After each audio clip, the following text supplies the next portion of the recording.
नमस्कार मित्रांनो, घरचा वैद्य मराठी चॅनलमध्ये सर्वांचं स्वागत आहे. आज तुम्हाला मास रोहिणीचे साल दाखवत आहे. एखाद्याच्या हाडाला मार लागला असेल, हाड दुबंगलं असेल, हाड पिचकलं असेल, हाड फ्रॅक्चर झालेलं असेल तर मास रोहिणी झाडाच्या सालीचा वरून लावायला लेप कसा लावतात ती सांगतोय. तर मास रोहिणीची साल अशी घ्यायची मित्रांनो, बारीक वाटायची, ह्याच्यामध्ये अर्जुन वृक्षाची साल बारीक वाटायची, बायेचे थोडे केस घ्यायचे, शिंदूर घ्यायचा, अंड घ्यायचे, ही सर्व पेस्ट करून मलमासारखी घट्ट तयार करायची. आणि जिथं हाड तुमचं दुबंगलं आहे, हाड मोडलं आहे, हाड फ्रॅक्चर झालेलं आहे, तिथं त्याचा लेप द्यायचा आहे मित्रांनो. असा जर तुम्ही लेप दिला ते 6 ते 7 दिवसात तुमचं हाड तिथलं जुळल्या जातं आहे.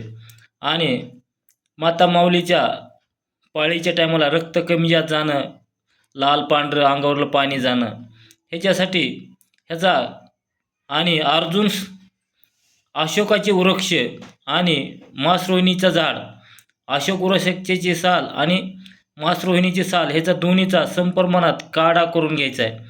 किती बी दिवसाचा जुना पडदा रोग असू द्या, फक्त पाळी आल्यानंतर 7 दिवस ह्याचा काढा करून घ्यायचा आहे. 7 दिवसात तुमचा किती जरी जुना पडदा असेल, किती जर रक्त जात असेल, ते 7 दिवसात कमी होतं आहे. असं का जर तुम्ही काही महिने घेतलं, 7-7 दिवस प्रत्येक महिन्यातलं, तर तुमच्या अंगावरून जाणारं रक्त आणि त्या बाईला आलेला अशक्तपणा निघून जायला मदत होती मित्रांनो. फक्त अशोकाचे झाड साल आणि मासरोहिणी झाडाची साल ह्याचा काढा करून घ्यायचा आहे.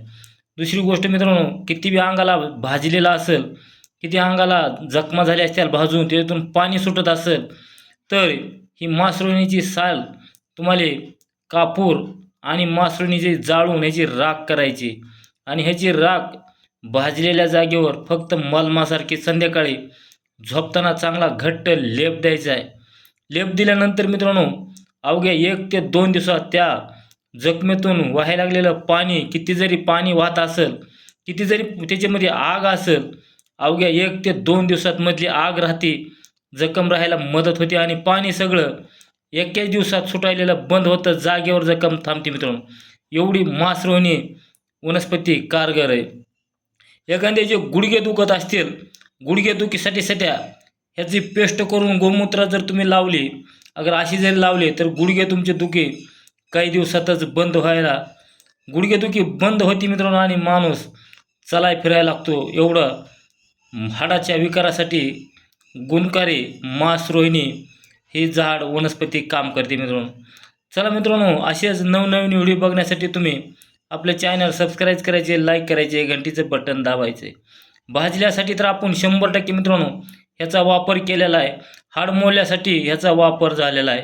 100% गुण येतो मित्रांनो.